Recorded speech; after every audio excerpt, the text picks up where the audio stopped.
Let's talk about the 1979 James Bond movie Moonraker. This Mandela effect is an old one, and one I've never covered on this channel before, but I'm talking about it today because some interesting new residue was found. This Mandela effect has to do with a character named Dolly having braces. You see, Dolly rescues Jaws after his cable car crash, and they have the whole love at first sight. Jaws smiles at her, and then Dolly smiles back at him. And this is where the Mandela effect comes in. So many people seem to remember Dolly having braces, and that's what causes the initial connection between the two. Both of them having a mouthful of metal, but apparently she's never actually had braces. Ever. In any version of this movie.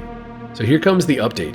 When this movie first released, the Los Angeles Times put out a review that day mentioning, "It would be a relationship made in heaven if only she wore braces."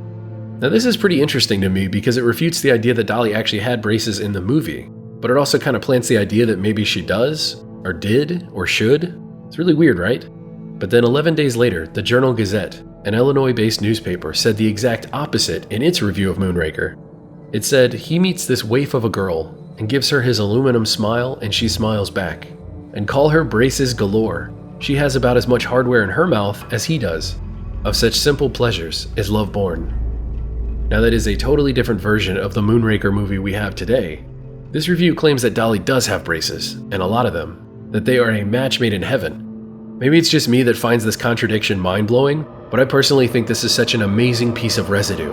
Why does one review say she doesn't have braces but should, and the other one says that she does, and it's a lot?